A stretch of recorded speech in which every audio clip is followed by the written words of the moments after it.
Hello, everybody. Welcome into the Casual Sports Podcast. I'm Alec Cabrera. That's Mike Wolfgang and Matt Morris in the crew that you know and sometimes love. How's everybody doing today as we celebrate the veterans around the country? We're doing By the way, all you're right. supposed to always love us, not sometimes. Hmm. Yeah. I'm correcting you there. But yeah, Hey. we have a day off. We're good. What just happened? Uh-oh. I don't know, Matt. Alec come on stuff out. He's the new Alec producer. is He's cutting himself out. He's the new producer of the show, and he just comes. What'd you do? Yeah, what are you doing? I You're off may to a or bad may not start. have hit the back arrow on my mouse there, so I dropped myself out. Oh, that's my bad. We're good now. Welcome in. Yeah, we got a lot of stuff to go into. College football, we got basketball, and let's start off. Big signing front in the NFL. Cam Newton returns to former glory with his squad, the Carolina Panthers, after it's announced Darnold out 4 to 6 weeks. What are your guys' initial thoughts with the signing here? I think that's cool that, they signed him back. He's still a productive quarterback. He can still win some games here and there. And, it'll be good for him to retire a Carolina Panther. He led that team to a Super Bowl, what was that, six years ago now? Yeah. And he'll be a good mentor, too, for guys, like maybe P.J. Walker if Darnold doesn't end up working out. So, or whoever they draft or whatever.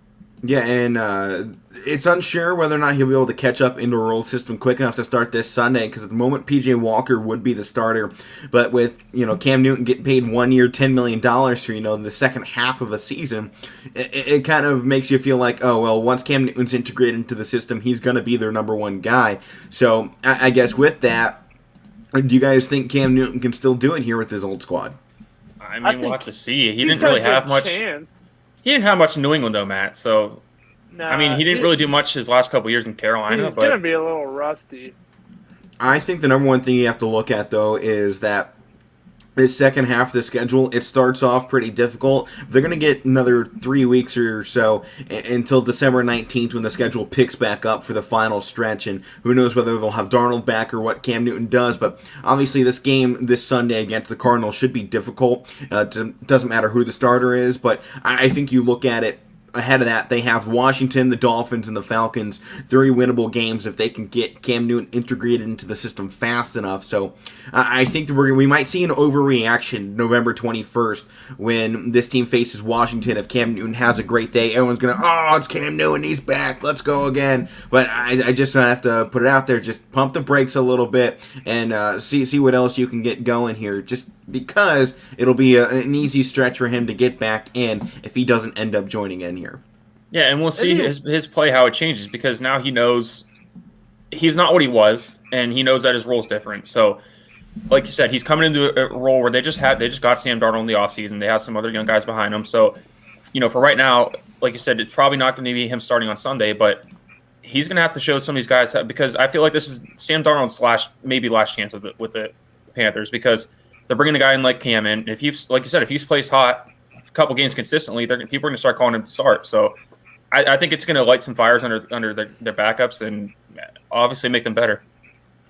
Yep. All right. Well, let's go into what's happening tonight, Thursday night football. We got the Ravens down in Miami to take on the Dolphins.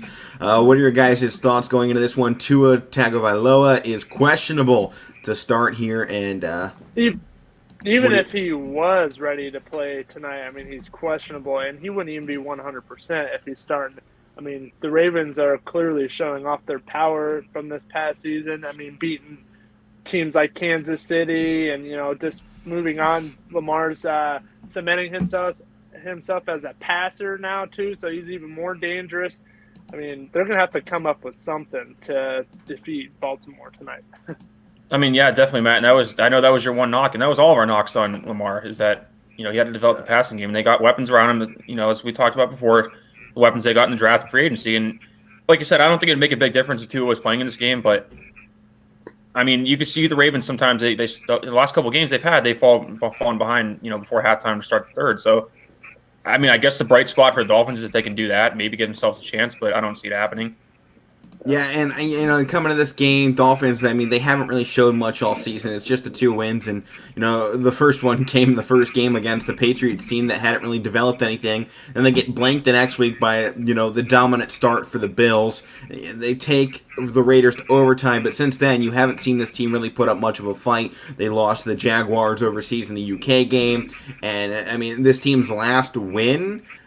It's been a while for them, before that last one. They won their first game of the season, then just their last one against the Texans. So there's a lot of stuff that needs to happen. They were going up against a bad Texans team that is out a ton of guys. So I don't see anything here from the Dolphins that warrants this one to be a game. This should probably be one everyone gets to go to bed early. So I'm going to go ahead and make my prediction. I got the Ravens, and I imagine you guys are following suit here.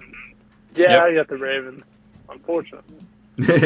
Yeah, I just don't see any chance for the Dolphins. I don't. There's no chance. This is another crappy Thursday night game they keep making us watch. I guess it's because they're putting crappy teams on. They know it's one game a night. Everybody's gonna watch it. But yeah, I got Ravens. All right, no problems there. How about we move into another game tonight? Might be a little bit more interesting. Thursday night edition of college football. The UNC Tar Heels in Pittsburgh to take on the Pitt Panthers in a big test for the ACC. UNC coming off a big weekend. They upset Wake Forest. They nearly upset Notre Dame the week before. This is a team you kind of have a similar feeling as Purdue. I don't want to go up against this team being a ranked team and a heavy favorite because they're going to stick it to me. What are your guys' thoughts? Are we going to hear the bells ringing here on the show here in a minute? Pitt, I mean, you possibly can. Pitt can't take this game like, oh, it's UNC. They got to be coming in here like, hey, a team like Miami already beat us. We went into that game with high hopes, and they all went down the toilet. We can't have the same thoughts here after the big one against, Duke, right? Just keep it in control here, and they'll be just fine. You got to get Pickett going. You got to get all their other weapons going, too. And, I mean, Matt, the defense has to have a big game as well. They have to stop Sam Howell. And this guy, I know he hasn't really amounted up to much, but before this season, they were all talking Sam Howell, Heisman, and all that. That has all drifted away, but some of that quarterback is still there. Like, they weren't talking about him for that reason, just for no reason. I mean, they made those statements because they thought they saw something in him. So, got to be careful with that. And, Matt, you bring up the Miami loss. Look at their 2 losses. They haven't been good losses. I mean, you lose to Western Michigan and Miami. So and what do we talk about with Pitt and the Steelers and Pittsburgh teams in general? Yeah. They play down to their opponents. They always do. They do. I don't know if they're again, this is a test for them because, again, I think Pitt's going to win this, but am I confident in it? No. And I don't think a lot of Pittsburgh people would be confident in it because I might be confident. I'm not going to give my pick away yet, but it's – Yeah, right. I think it's a tough one to pick. And I forgot this one was even on tonight. I thought this was Saturday, but – Yeah, no, we got the Thursday night game. I think maybe the Thursday night, it could be the big thing. Obviously, Pitt had – and both these teams just had their game, 5 days ago, so they're working on short rest, much like we see in the NFL. So it'll test a lot of these guys' wits, and Pitt obviously had the easier of the 2 games. UNC got pulled 4 quarters, and they pull off a big win. Emotions are riding high, and sometimes you get that big emotional high one week, and then you got to go into a short week. I want to see if the high is still riding or if they're going to be stuck in the past and with that big game just the other week, and Pickett and the Panthers are going to come out, swinging big here. But I think the one thing you also have to look for now for the Pitt Panthers is the rest of their season schedule. If they lose here tonight, Pitt versus Virginia next week could ultimately decide what happens for the ACC Coastal, and it still can so long as Virginia wins. But at the moment, they're 7-2 Pitt, 6-3 Virginia, and then you go in conference. Pitt has only lost once in conference. Virginia is 4-2, so they're very similar here. And you have to really start looking ahead a little bit if you're not one of these 2 teams of, man, this is now upcoming. Pitt has their chance to win the Coastal. But what have we seen a couple times in the past when Pitt has had a big chance come late part of the season, they end up screwing it up and, kind of kick themselves in the rear and get rid of any chance that they possibly had. So this is the biggest test I think we've seen out of Pitt all season. They've had a rough time. It's been, aggressive fights here and there. And right now, the really big thing to look at was the Miami loss and then their awkward loss September 18th to Western Michigan. And if that's not the case, this team has given Wake Forest the chance come down the end of the season to potentially move into the college football playoff. But now it kind of seems ACC is out, especially Pitt's chances out with that second loss. But ACC is coming up to crowning a champion here sooner rather than later. You might get your divisional winners here in the next 2 weeks. Yeah, and for Pitt, Pat Narduzzi, they need to know, because we talked about yesterday with the Wake Forest game against this Carolina team. They put up points, and that was a shootout. And Pitt's offense can put up points too. That's probably been their strong part this year is their offense, and it really hasn't been in years past. And they still have a mixture in with their good defense. So, I mean, can I expect this to be a shootout tonight? Yeah, I could expect it to be one because, like you said, Matt, before the season, we had Carolina with Sam Howell and their offense. We looked at them as they were a top 10 team, and we looked at them as top offense too. So. And Pitt's offense, to this point in the season, is considered a top offense with Pickett. I think Sam Howell got a little too much hype, and it got to his head a little bit. And I think that was a part of kind of the downfall a little bit. But now that they're that 500 team, I think that's where he's more comfortable, where he can play better, because he's not being talked about every day. I mean, what would you guys do if your name was being plastered all over social media? Oh, this is the next Heisman. We know it. He's one of the top candidates. How would you guys react? I mean, it's a lot of pressure. So it is a lot of pressure, and I think kind of both these quarterbacks, going into this game, felt that pressure all season as you were going into. And now that the hype is gone, it's time to produce here, because at the moment you're kind of looking forward in your career. Both these quarterbacks here in the next year or two can have a chance to go to the NFL, and we'll see what their draft status is coming up here. Once we get those rankings really come out. But you also, I think, really just want to focus in finishing your college career on a big high. I mean, UNC technically isn't out of the conversation for the ACC Coastal either. They are 3-3, and the rest of their schedule, if they win out, I mean, they'll get a win over Pitt here. Then they'll also beat NC State, who is the second place team in the Atlantic Division. So they'll get some big conference wins. They could finish 5-3, and if you look at that, if Pitt here loses this game, then loses to Virginia next week, and then would win or lose the next one, you could see a chance UNC can very easily move into the conversation as well for the ACC Coastal. So that's what we're talking about here. Is this isn't just some blowaway game. This is a chance to decide who's going potentially to the Coastal side of the ACC championship. Yeah, it's definitely a big one. And you talked about with the ACC this year, Alec. I know you like it this year. I think it's one of the most competitive ACCs we've seen in a long time. And while they might not have the biggest team that steps up and steps out and really flaunts itself to the crowd, I think it's like the Pac-12 we've seen the last 3-4 years, where they've had some good teams. They've had one or two good teams ahead of the rest. And right now that kind of seems to be Wake Forest, NC State, and Pitt are the really big teams that you feel kind of are a step ahead of everyone else. But you can't take any game for granted, because you're going to go out there and get the biggest fight of your life every single time you play. And for the most part, we've seen it. I mean, look at Georgia Tech. This is a team 3-6. What we were talking about beginning of the season, but with potential to pull off a few big upsets. And obviously, they almost beat Clemson, who at the moment they might not be having a greatest season. They're still 6-3. The fact this team is 6-3 is unranked, is surprising. But you now have to look ahead to their game on the 20th. They are at, they get to host Wake Forest here in 2 weeks. With a chance if Wake Forest loses this game this weekend, that could become a chance that Clemson still gets back into the ACC championship. Despite having a down season, they need a lot else to happen, but it's possible with Wake Forest and NC State going up this weekend. NC State pick up their second loss. Clemson could then jump right over them, and then all of a sudden, we have some chaos going on in the ACC, and Clemson has a chance to go right back to the top. We don't want to see even that. the fact that they're having one of their worst seasons in the last decade, what's that? They still can win. So they can still win. Oh, yeah. Right. So why don't we go ahead and make picks for this game? UNC versus the Pitt Panthers. Matt, how about you start us off here? What do you got? So you were talking a little bit earlier about the quarterbacks. What was it, like upping their draft stock a little bit? I think that's how you were trying to word it. This is by far Kenny Pickett's best year at Pitt. I mean, he's been here like 4 or 5 years now. I think he's a fifth-year senior. Either way, this is his last season, and this is by far his best season. If he wants to, up his draft stock anymore, he's got to win big games like this. So, and especially at home in Steeler territory. Yeah. So I got to go Pitt here. I think Pitt will pull it through here. What about you, Mike? Where are you flipping on this one? So I like the quarterback matchup. I think it's a good one between Howe and Pickett, and I think it's a matchup of two good offenses, like I was talking about. And Pitts has been one of the better ones over the last few weeks, putting up some good points. I guess I'll take Pitt. I'm not confident in it because I know the way they play at home, and I know they are when they Pittsburgh. What's that? You're never confident with Pittsburgh.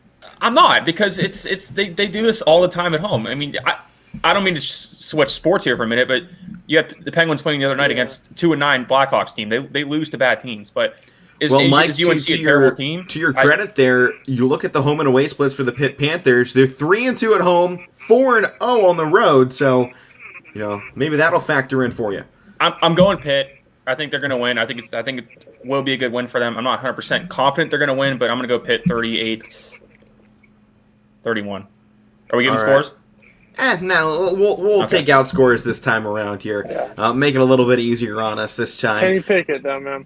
Yeah, well, you know what? I look at this game, and it's that 3-2 at home that's really making me question this Pitt team, especially with, those two losses coming against two bad teams. I think the one side effect here is UNC is about the same as it comes to Miami, Florida. UNC, though, the one big thing you look at them, they're 5-1 at home. Well, they're a 4-loss team. 2 of those losses came on the road, so they haven't won one when they've left their home stadium. I'm saying that sticks to it. I got Pitt as well. UNC can't win when it comes to road time, and you have to be able to win those matchups here in college football if you want any chance of being a contender, especially when it comes to conference championships. So I got Pitt taking this one. At home, I know they're shaky, but UNC is worse on the road. Yeah, I think it's a good pick. Yeah. I mean, Pittsburgh, I think you would have to call Pittsburgh a little dumb to not be looking at Kenny Pickett. The guy's 6'3", 220. I mean, that's right around Big Ben's height and weight. I mean, the guy can And Matt, move, keep in mind, too, throw. He didn't have to stay for this year either. He could have left for the draft last year, and he came back for stuff like this. So that's why I'm kind of picking Pitt here because I think, this is his last chance. They beat Clemson. This another chance to beat it. UNC is still a good team. So, I mean, to win a game like this at home, and like you said, Alec, their 2 bad losses were both at home. So I'm sure they had that on their mind. I'm sure Pat Narduzzi's kind of mentioned that throughout the week or before the game tonight. Like, hey, we got to do it now. So that's why I'm going Pitt. Yeah, I mean, I think that's probably a smart call. How about we go next one up here, and it is Virginia hosting number 7 Notre Dame. So Notre Dame has a real chance. I think this is probably one of the best resume boosters they've had in a while if they can take down this Virginia team. I mean, we haven't seen them had any of those big dogs, and this is the last one left on their schedule. They went out there in this independent schedule and tried to grab some big teams. Unfortunately, a lot of those teams fell off. I mean, I don't think anyone was expecting the Pac-12 to have such a bad year when it came to teams like Stanford and USC. But in the ACC, this team has been challenged. You go back game 1 of the season, they get taken to overtime against a bad Florida State team. They took it to the Big Ten. They win both of their games there. But here in the ACC, they have been very successful so far in these matchups. Like I said, they beat Florida State. They beat Virginia Tech. They beat UNC. And now they have a chance to do it in another 2 weeks to take down Virginia and Georgia Tech, who both, aren't having great years, but Virginia is one of the better teams in the ACC so far. So Notre Dame, while they've had it stuck to them every single time they face the ACC, they've only won by more than, a field goal one time, and that was a 10-point game against UNC 2 weeks ago, on Hallows weekend. So what are your guys' thoughts here? Can Notre Dame continue to stick it to the ACC and go 4-0? I mean, with UNC's, with Notre Dame, I guess, I know they barely beat Virginia Tech, but it's like it's a hard place to play. So, I mean, they have some good wins on their resume, even though they're not ideal teams for them. But I consider this a big one for Notre Dame. I mean, and they lose to Cincinnati, so that this is a good one to pick up at home too. So I guess. Right, and I consider this Virginia team one of those 3-loss teams that probably could be in the college football playoff rankings that just aren't right now. So to me, this kind of feels like it's a top 25 matchup, even if it's not. Because you look at this, if Notre Dame was a top 10 team and they're only favored by 5 points in this game, I think that's the one side you look at that, oh, well, this is a lot closer than what the college football playoff committee thinks it is. Yeah. Matt, what do you got on Notre Dame? You there? And he's gone. It was bound to happen. Hey, we're 20 minutes in. Right, 20 minutes in, he's gone. So he'll be back here, and I imagine what he's going to say is, yeah, Notre Dame's a good football team. Mike, any more thoughts on Notre Dame here? You want to make a pick? I guess we'll make picks here. All right, so Virginia versus Notre Dame. Notre Dame is, the favorite here. Oh, Matt, you back? Matt? He's there. He just can't hear us. Well, I guess we'll let him continue to stare blankly into the camera. I think he can potentially hear you. I'm not entirely sure, so why don't you give us your pick here? Matt's moving. Matt, can you hear us now? I can hear you. Oh, and we got him back. All right, Matt, give us your thoughts on Notre Dame, then we'll make picks. I think, Notre Dame, we talked about them the other day. I think that they can, I think they can pull this one out. I got Notre Dame winning this game. All right. What about you, Mike? I got them pulling out too. I think it'll be a good one. I think Virginia can give them some over a test, but I got Notre Dame at home. I just look at this game, and it's actually Virginia at home there, Mike, and Matt drops out again. Okay. Well, still, I got them on a road victory then. Yeah, so road victories. And Notre Dame, they've been great this season. You look at their one loss came at home, and they've been obviously undefeated on the road. They've only had 2 road games, though, up to this point. So I think now 4-game win streak. They need a big road victory. Really gets them into their resume. I got Notre Dame as well, but I think it's close. They've taken advantage of every ACC team they've faced so far, and they've won. I think it's a close one because the matchup seemed to fit here when they face the ACC. But, I got to give Virginia a chance, but I think Notre Dame ultimately pulls out. So I got Notre Dame on the road here. Next game up, we're sticking in the ACC again. We got the NC State Wolfpack at 7-2 ranked, up against the team formerly undefeated until just last week, the Wake Forest Demon Deacons at 8-1. What are your guys' thoughts now as we head into this one and what might be the biggest game for the ACC season as the Atlantic sits on the line? You mean just me because we lost him, but this is a really good game. This is the Wake Forest team we were talking up last week. They're ranked 9th, and that's a game they still could have won last week. I know it was a high shootout, but they showed they could put up points. And like we talked about NC State a little bit ago when we were talking about the ACC, they're just probably the second best, and if not, one of the top teams in the ACC. And they haven't been here in a while, so they're gonna try to. And neither one of these teams really been here in a long time. So Wake Forest keeps coming down to this point in the season, and then finishing 9-3, and you kind of felt it again. They go 8-0, and then 8-1, and then. Ooh, are they going to go 8-2 here, and then they'll finish up the season with games at Clemson and Boston College, are both on the road. This is their final home game of the season, and it's possible you see this team finish 9-3 once again, and it would be the massive disappointment once again for Wake Forest because they just can't seem to finish strong. You look at Wake Forest last season; they finished 4-5 in the COVID year. Kind of erase that from your mind. Year before, though, in the ACC Atlantic, they finished at 8-5 with a 4-4 record in conference. So this is just an inconsistent team, but I think this time around they seem to have something, and I love Sam Hartman. The only problem I fear here is their defense is awful. I don't know if I've seen a worse defense in college football in quite some time out of a Power 5 top 25 team, and maybe the only ones you can say is this team belongs in the Big 12 with the way their offense plays and their defense doesn't. Because you just see this team time and time again. I think the one plus side, NC State's offense it's an average offense. There's nothing special, but there's nothing bad about it. They get the job done and they win because off the strength of their defense. Devin Leary in their last game, though, did have 314 yards and 4 touchdowns on 21 of 32 passing. Their ground game isn't spectacular, but they have enough, and they keep winning with enough. And, Devin Leary, he's an accurate quarterback, and that's the one thing you can say is that he's probably going to pick apart this Demon Deacons defense. Yeah, and you got to win when you can, Alec. You just talked about you got to find ways to win. It's not always impressive, but neither one of the I guess you could say neither one of them really that impressive with what they've done so far. Wake Forest probably more than NC State, but this time of year, you always talk about it with your broadcast, Alec. Find a way to win this time of year. Yeah, we hit November. This is when football becomes the real deal. You've had the ability to make mistakes up until now. You've had the ability to play close games until now. When you're going up in a big game, you have to win, and it's time to win big if you're Wake Forest because they haven't shown us that they can win big and have their defense stand up. If they want a chance at a New Year's Six bowl game and potentially the ACC championship, that starts now. If they lose here, NC State takes their spot in both, the ACC championship game and potentially a New Year's Six bowl game. So season on the line right now for Wake Forest.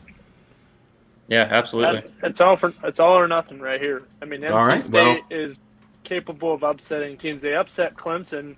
I mean, that was the first realization that Clemson isn't the team they were, and NC State just jumped on that. And like you said, they can easily pick apart that Demon Deacons defense. With the accuracy of their quarterback, I think this becomes another straight shootout. And the one question I have is, will NC State be able to, go touchdown for touchdown with the explosive offense led by Sam Hartman for the Demon Deacons? But I think their defense is strong enough that they don't actually have to make this a massive shootout, because they've had a defense so far in this season that really hasn't given up more than one or two big games. I mean, you look at their losses, it was 31-30, so that's a close one right there. And, they held that Clemson team to 21 points. They held a great SEC, opponent early in the season, Mississippi State, who actually started rolling pretty early and then, kind of fell off again, just at 24. So, I mean, no one has scored over 30 points against this team but once so far on the season, and that's the one big thing you look for here is NC State probably won't have to make this go touchdown for touchdown because of the strength of your defense. I expect both teams, though, to probably be around 40 points in this game with, I'm going to go ahead and make my pick. I got NC State taking this one. I got the Wolfpack taking down Sam Hartman, and I've been a big Hartman supporter this season. I thought he's played great. But I just don't have any confidence in their defense here, and I think NC State's coming up here, and they're ready to go. And they've been doing, just enough. They're not winning big, but they don't lose, by more than a fluke. So I just think this is the team that right now in the ACC looks the best. I've been all about Wake Forest, but you've seen problems in their last few weeks now where I just don't think I can go it. So I got NC State here. I got NC State as well, and I think it's going to be, if it's going to be a shootout like we think it's going to be, that worries me because Wake Forest was in that last week, and unless they find a way to respond differently, I don't see it going their way because they couldn't pull it out last week and it was a score in the 50s. So I got NC State as well, and for mainly the same reasons you just said, Alec.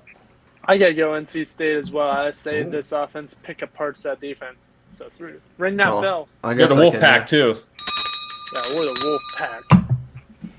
All right, well, let's transition here and let's head down to the Big 12 since we're talking offense here. The Oklahoma Sooners at 9-0 have a big road test this Saturday against the 7-2 number 18 ranked Baylor Bears. Baylor, though, coming off the shell shock last week and the big loss to TCU. They got held close against Texas the week before, so Baylor in a slip-up mode. Can they pull the November win, though, over Oklahoma here since they do stand at home?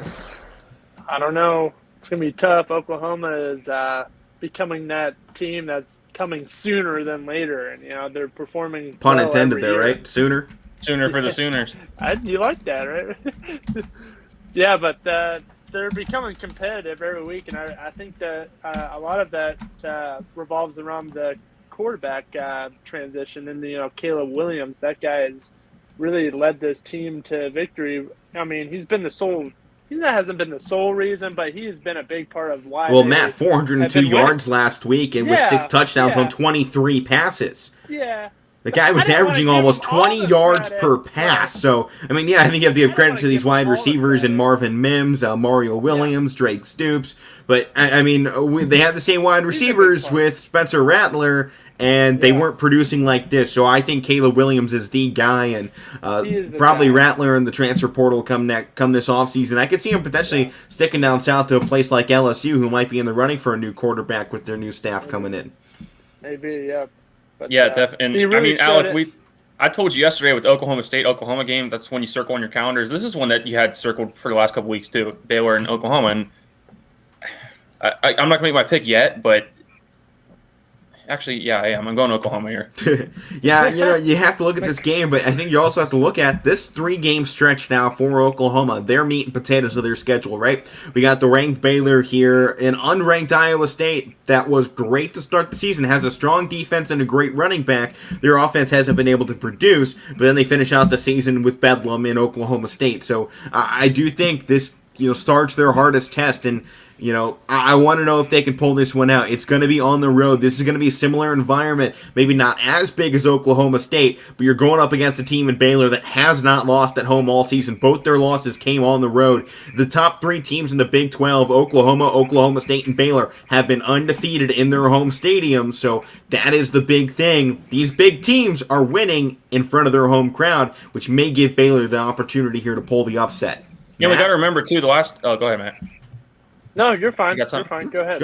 The last time these two teams played 2 years ago when they were both ranked, last time they had a good season, we saw the atmosphere in Baylor. It was a big game. And Oklahoma struggled at the start, and they ended up pulling it out. But I could see something like that being the same way because, Baylor's back to playing the way they were 2 years ago. And, their fans are going to be fired up. So we'll see. We'll have to see if, with the quarterback change with Oklahoma and some other things, if they be able to handle that because – this might be that, honestly might be their biggest test since they made that change. So we'll have to see how it works. This is the biggest test. They had all the hype. They were mainly riding that hype from that Texas game. They came all the way back in that Texas game with Caleb Williams, and they've been riding that hype against all these not so good teams. They faced some bad teams and, ended up winning. But this is the first test since that Texas game. And I think they pull through. I got Oklahoma too in this game. Well, I've liked Oklahoma. They haven't played a ton of road games, but, no one really has in the big names here. A lot of big teams have been playing a lot of games at home. 6 wins, at home, 2 on the road for this Oklahoma squad. And I just have a feeling right now Baylor is ready to come off that big loss last week. The Bears are at home. They're undefeated, and that's why I've got to take the Sooners here. They win it by 20.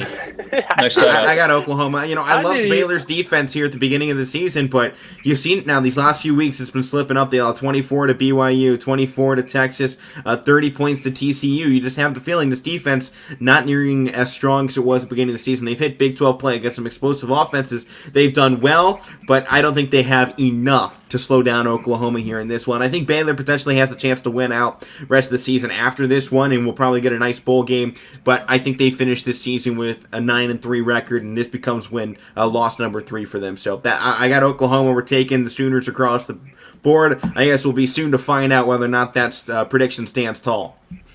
And again, like you said, Alec, it could be a close one. Like I see this one being a lot like it was 2 years ago in Baylor. So I think it would be a good one to watch. Well, why don't we stick it down south again? We got the Mississippi State Bulldogs taking on the Auburn Tigers. Bo Nix has looked awful in the last few weeks, and this team, it feels like they're ready to give up. And they beat Ole Miss somehow. Then they get slaughtered by Texas A&M. They nearly lose to Arkansas. They pulled it out in the end there. They get blown out by Georgia. They barely beat LSU. This team is question marks to the max, I think, of who is showing up, and that depends on who's going to win the football game. If it's the real Bo Nix and this entire team shows up, this team can win by 4 or 5 touchdowns. If not, they're going to lose by 3 touchdowns. He's Mr. Inconsistent, okay? That's his name. That's Bo Nix, Mr. Inconsistent. 1 week he's playing like Tom Brady. The next week he's playing like, I don't know. What's his name from Pitt? So, I forget his name. Nathan Peterman, okay? That's who he's playing like most of the weeks, okay? It's Nathan Peterman. But I don't know who we're going to see this weekend. You can't really rely on him, so, Yeah, it probably becomes one of the hardest ones to look at and make a pick because you have no idea what you're getting out of Auburn. Yeah. And that's really where I think we've all struggled all season was trying to pick with this team or against them because you never know who's going to show up. Are we going to get the R-rated version of them or are we going to get the G-rated version of them? Okay, it's like renting a movie.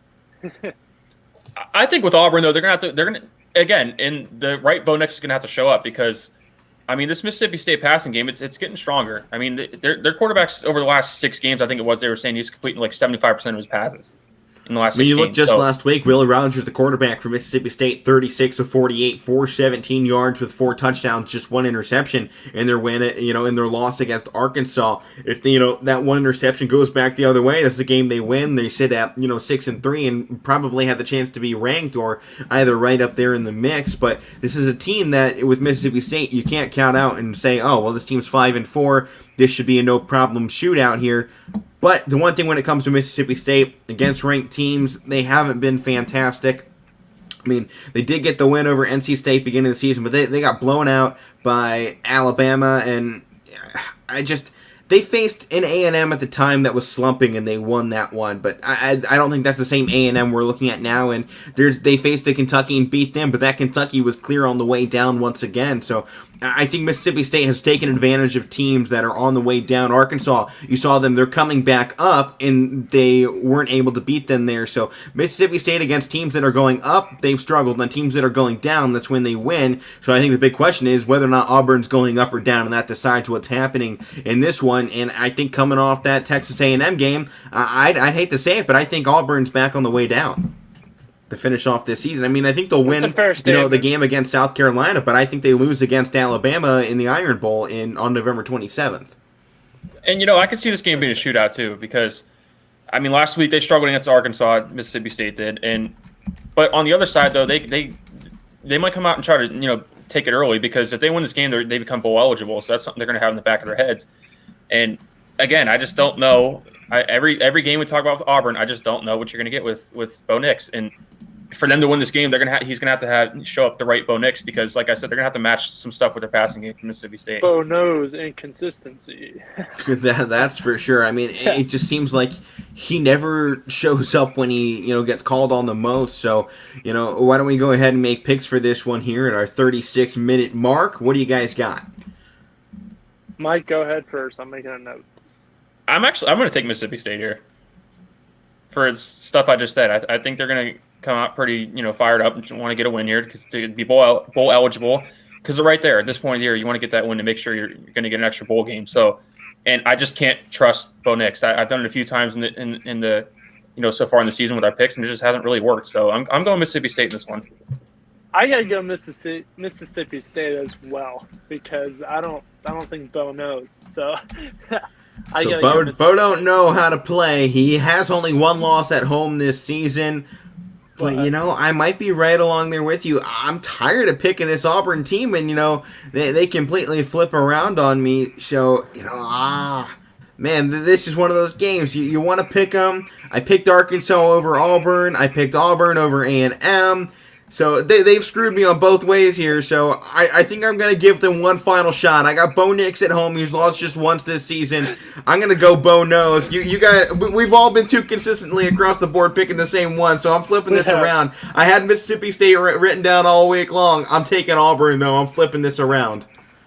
I kind of had a feeling I saw your face when Matt picked Mississippi State. I was like, he might change his pick here. I'm just taking a safe pick here, okay? Well, we'll find out. I'm taking Auburn, though. Next game on our slate, sticking down south, Texas A&M. The Aggies at 7-2 hit the road Saturday night for the Ole Miss Rebels, ranked number 12. Matt, it's been a while since we've talked about your Matt Corral and the Coral Blue. Do you think they have a shot here at home against an A&M team that has been vicious in recent weeks? A lot of scouts turned up last week when they took on Liberty, and Liberty gave them a run there for a brief minute, nearly pulled a big upset. What are your thoughts here about your team? That was a good game, though. That was Hugh Freeze's return to Ole Miss after he coached there for a little while.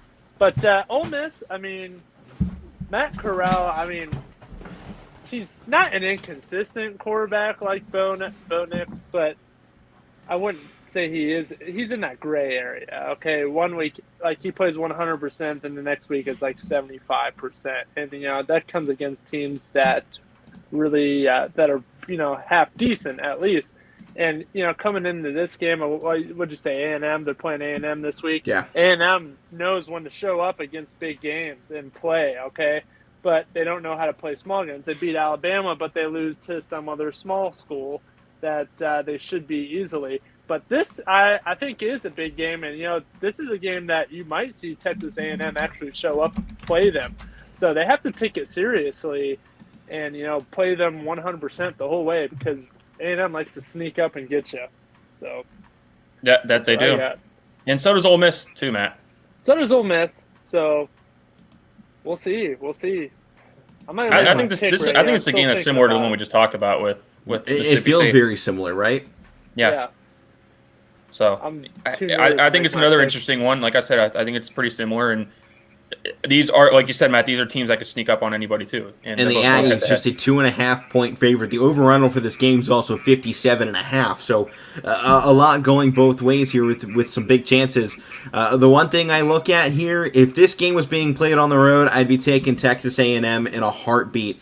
Because you look at Ole Miss, they're 1-2 in road games. A&M has hit the road just one time in this entire season, and they won that game. They're 5-1 at home, 1-0 on the road, with a neutral site victory and neutral site loss in there as well. So I just think that one win on the road, Alabama. So A&M, I got some question marks, but I'm ready to see how this thing goes here. I think I got to go with the Aggies in this one. That's not my official pick. That's just what I'm thinking here. What do you guys got here? You want to make your picks? Oh, we're making picks now. Mike, go ahead. I'm still thinking. I'm going Ole Miss. Just be different from Alec, and I just got to go with the home team. Home team here is probably a safe pick. Nothing's safe in college football, though. I've learned that with making picks the whole year. Right. So nothing's safe. Matt, you're taking Ole Miss as well? Yeah, I gotta go. No love for the Aggies. Apparently, they've been good all season. They haven't lost on the road. All right, well, you know what? I'm taking the Aggies. I got A&M rolling in this one. They're the higher-ranked team. They've been playing better in the last few games. They have the most recent big win as well. I mean, A&M just slaughtered Auburn this past weekend, so I'm taking A&M. They've been perfect on the road. They also beat Mizzou. I think that was a neutral site game, but they were counted as the road team there. So I got A&M. They haven't lost on the road. They've lost at home. I got A&M. I'm taking the boys out. This is the team that you get on. That's what scares me, because you talked bad about A&M this pretty much the whole beginning. That's what I'm saying. Now you're picking them. So that scares me, okay? Because I got mind games, baby, mind games. Yeah, I mean, you look at this team in the beginning of the season; they were winning 10-7 against Colorado. They get blown out by 10, against Arkansas. They couldn't beat Mississippi State, but then they come in, they beat Alabama, and everything has changed since that game for this team. Since October 9th, this is a different animal. They have dominated the last month, and that's why I'm taking A&M here. They have been playing the most consistent football I've seen out of them all season long since that win over Alabama. So that's my reasoning. How about we transition back into our conference, the Big Ten here, for your game. The Michigan Wolverines taking on Penn State, the Nittany Lions. What are your guys' thoughts as the main fans of the show here for Penn State? Go ahead, Matt. This is your team, Michigan. I should have went to the store and got the Michigan toilet paper. I was kind of hoping we were going to talk this game tomorrow, so I'd have tomorrow to go get it. But I'll still probably get it before the game. But this is the game where Penn State has to bounce back fully because, you can credit them with the big, the good losses, with Ohio State and Iowa. And this is the game where they can't have a good loss. They have to have a good win here, okay? And, Clifford last week against Maryland, he showed that, hey, I'm back. I'm able to win games. I know it was against Maryland, but Maryland can be a real thorn in the rear sometimes. And, he really stuck it to him. So I think this is the week where they go off the rails, and I think they take it to Michigan, and I think they beat them. They can hold their offense down with our defense. That's got to be the main site there. I think they can shut down McNamara enough to pull out the victory. I say they take it. I mean, and Matt, I'll ring the bell for you here. Thank you. Hey, Penn State was favored, so by a point or two. Yeah, so. somehow.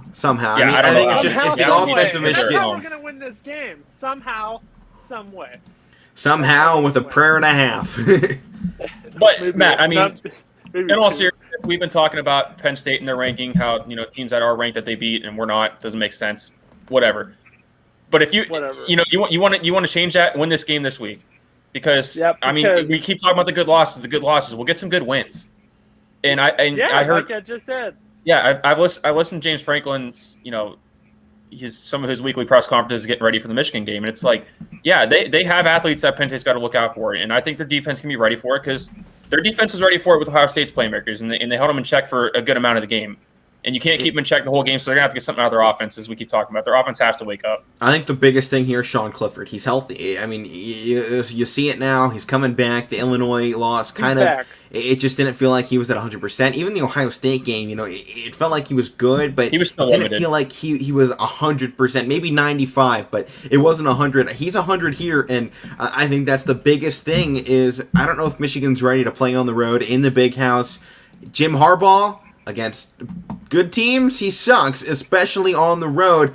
I think at least the one thing, Penn State is ranked in the AP top 25, and we know Harbaugh against AP top 25 teams on the road, I believe, has just 2 wins. So maybe that's why you don't pick him to pick up his third and out of 15 he's done on the road against AP top 25s.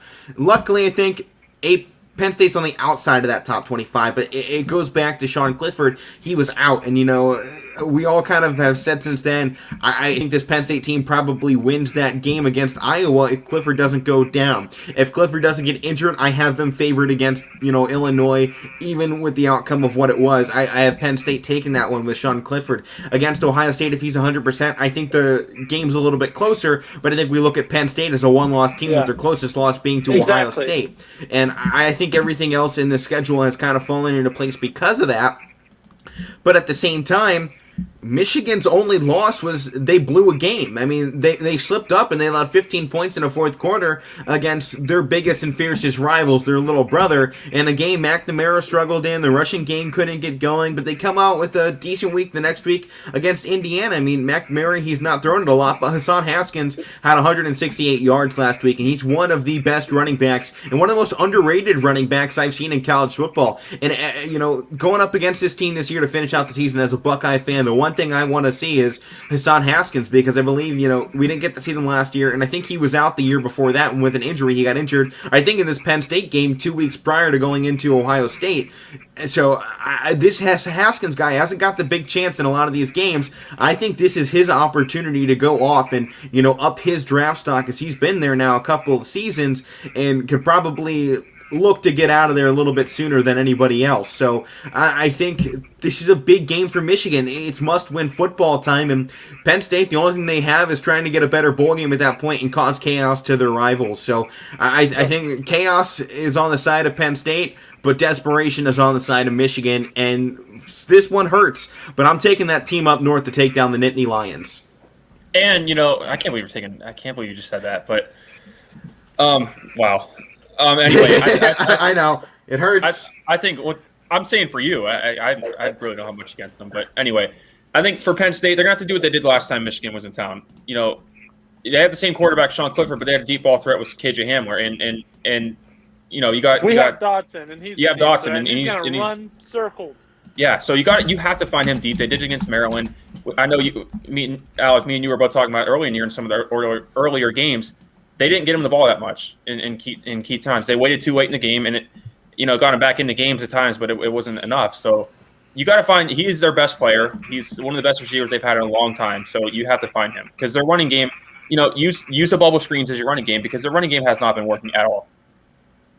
So – but and again, if this game was a night game and a whiteout game, I would 100% be taking Penn State. But it's a noon game too, and they sometimes struggle in noon games. So are you taking Penn State, though? Of course I am. They're my team. I'm not going to – Because you just said I would – if this was a night game, I'd be taking Penn State. No, so I'd be 100% confident is what I'm saying. Okay. Well, all right. Let's keep it in the Big Ten, though. A team formerly ranked the Minnesota Golden Gophers. They have Iowa Hawkeyes. It's in Iowa. So what are your guys' thoughts? Both these teams, they need this win. This is desperation mode for the Big Ten West.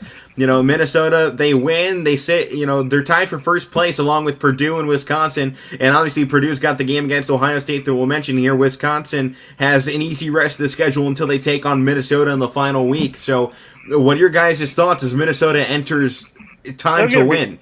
Hey, man, they're going to be rowing the boat. But the thing is, they're going to be rowing a boat in a tsunami. So, I mean, that's what this game is like. I mean, Iowa's still tough. They still have a tough defense. People have figured them out a little bit, and they've learned how to exploit their weaknesses on defense, and they know they don't really have the greatest offense either, so they take advantage of that too. But I don't think Minnesota has, I mean, they've kept close in some games and they won some games, but I don't think they have the the consistency to stay into this game. And I think Iowa will pull this one off, and this will be a good win. So you're taking Iowa here? Yeah, I got to go Iowa here. I think that they bounce back a little bit, Yeah, I think I know I rely on this a lot, but being ranked too high for them, I mean, that's like the first time they were ranked second in 20 years it was? I think it may have been more than that. What about you, Mike? Who are you taking in this one?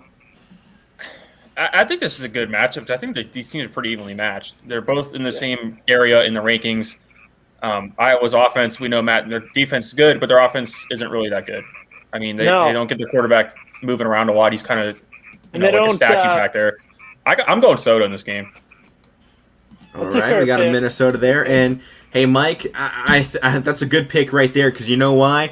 Minnesota on the road this season is 4-0. They haven't, or pardon me, 3-0. They're about to be 4-0 is where I'm going. They may have lost last week to Illinois.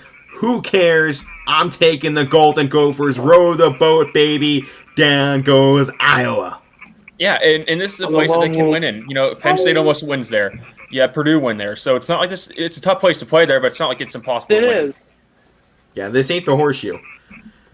Okay, speaking of the horseshoe, though, which is why I bring that up, Purdue, the Boilermakers, going into another top 5 team with a chance for the upset. It's a Saturday 3:30 game, so it's not a big noon kickoff. It's not prime time. It's smack dab in the middle of awkward territory football time with Ohio State.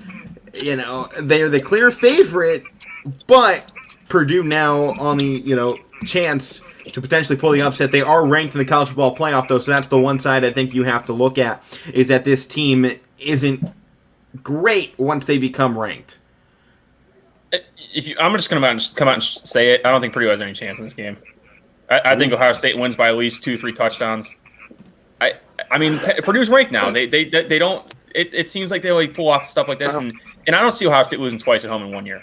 They already had the loss to Oregon. I just don't see it happening. So I think it ends here for Purdue. Ooh. I don't know here. Okay. Can they make it 3-0? Matt, don't do this to yourself. Don't work yourself up. I think it's a chance. It's not going to happen. They can. I mean, they've beaten top-ranked teams before. They have taken them down. Can they take a third one down in Ohio State? No, they can't. Ohio State's going to win. But okay, well. I was close to picking them. I had to bring out my Drew Brees Purdue shirt. Got the Drew Brees t-shirt. I think you have to look at this game a little bit more in depth because while they do have the win over Iowa and Michigan, and Michigan State there, Iowa isn't the team that we thought they were. Their offense has been exposed. They beat Michigan State, and that was a good win. That was solid. I give them all the credit in the world for that one. There's a team that then only beat Nebraska by 5. Just remember, though, this team lost by 17 to Wisconsin. They lose by 7 to Minnesota. I think you take that Illinois game with a grain of salt because the Illinois team has been weird. They lost by double digits to Notre Dame. And as much as people want to talk about what this team has done when they won, how about we talk about what they haven't done when they lost? They have come up short too many times to really see this team and go, I don't see them having a chance because you look when they have faced those other top 20 teams in Notre Dame. They scored 13 against Minnesota. They scored 13 against Wisconsin. They scored 13. I just think, they're finishing with the amount of wins. Their points are about the same amount of wins Ohio State's probably going to finish the season with. So I got Ohio State taking this one, and I got Ohio State probably taking this one about 38-13. Yeah. Look at this here. I got them at least by 2 touchdowns, at least. Look at this here. They have beaten top teams. They beat Iowa and they beat Michigan State. Look what happened when they beat Iowa. The next week, they're so worn out, they lose to Nebraska, okay? Exactly. And they come out regenerated, and they take down Michigan State. Now they're out of gas again, and look who they're playing. Matt, they beat Nebraska. State. They lost to Wisconsin, then lost to Nebraska. Okay. Or then beat Nebraska. Right. My bad. They beat Iowa, then lost to Wisconsin. My bad. Then, they beat Michigan State. So, I mean, that was a tough team to take it down. You don't know what they had to do to take big teams like that down. And next week, I don't know, they just might run out of gas. So we're going Ohio State across the board then is what I'm hearing. Yeah, you go Ohio State here. OH. Anyone? No.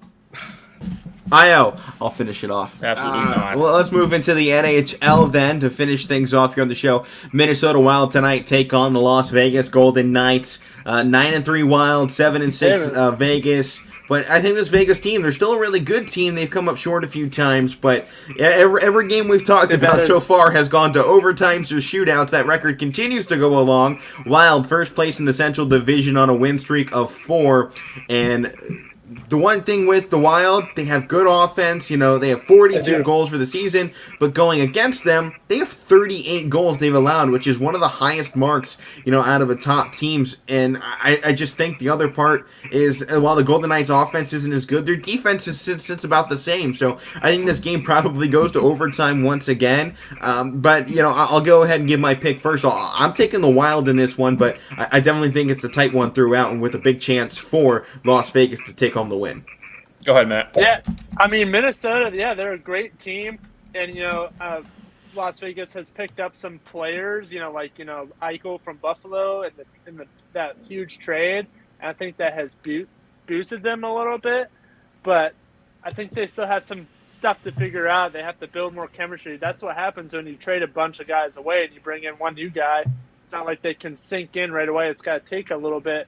And, they did pick up a win against Seattle, but, they lost. 1, 2, 3. They lost 5 in a row before that. So, I got to go to the Wild, too, Minnesota Wild. I say they take this game. So, I wanted, Mike? This one's hard, too. These hockey games are difficult. Actually, my bad. What's that?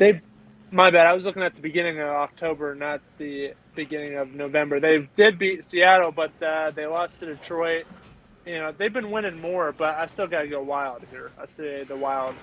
Well, you know what, Matt? I'm going to use chilling. I'm just chilling while you're figuring things out. About to take a nap. Okay, come on. I'm going to use what you're saying though for Vegas's argument in this matchup. They start out with that win, they lose 4 in a row. They haven't played too good at home. They're normally a good home team. So I think eventually they're going to pick one up, and I think they do it tonight. All right. It's going to be a tough one, like you said, Alec. It's going to be close because Minnesota's a good team coming in, 9-3, I think they are. So, yeah, I could see it being an overtime game, but I'm going to go with Vegas at home. They're currently on a 4-game winning streak, which wins it, including against Pittsburgh and the Islanders too. So those are some tough teams to beat, and they could very well beat Las Vegas tonight, and I think that's what they're going to do. So. All right. Well, how about let's move over to the NBA with everyone making their picks there.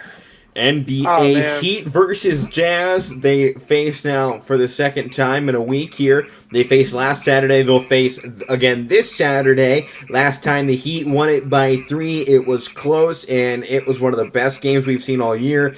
Donovan Mitchell had 37. Bogdanovich and O'Neal with 16 and 15 respectively. Conley had 18 in that game. Jimmy B had 27. Hero had 29, and Lowry with 20 in that one on a triple-double just a weekend ago. So now they face off for back-to-back weekends. What are your guys' thoughts going into this one? Heat versus Jazz. Two teams climbing up the polls in their respective conferences.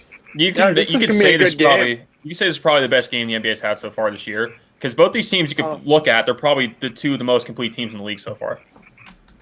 So far, yes. I think. They lost to the Lakers last night, didn't they? They couldn't hold off the Lakers, and I think that's saying something pretty big there. It's the old. Yeah, they lost 117 to 120 in that one, Matt, in overtime. Man. In overtime. So, they can take it to them. But, did they even have LeBron in that game? Nope, LeBron was out. So, I don't know what to think about this Heat team yet. They did beat the Jazz last time. That's probably why I'm going to go with them this time. They know how to play this Jazz team. They know how to work against them. So, I think that's the only thing they got going in this game. That's why I'm going to take the Heat in this game. I got Utah. They're tough at home. They lost the last one. I think they pick up another one this time against them, and they take number one. They shoot a lot of threes. They especially shoot a lot of threes at home too. So, and like I said, they're tough to play at home. So I'm going Utah. Well, I haven't picked one right all week. The only one in the NBA that has was Mike with the Nets versus Bulls prediction. Suns versus Grizzlies hasn't happened yet. So you look at this one here. I like the Heat. The Heat, they've been having a great season. Jazz, though, Mike, as you're looking at, undefeated at home. They're 4-0 when they play in their home stadium. I think they extend that to 5-0 this time out. And I'm taking the Utah Jazz right along with you. But that's going to do it here for the Casual Sports Podcast. Alec, that's Mike, that's Matt. We will see you all tomorrow for our Big Friday episode.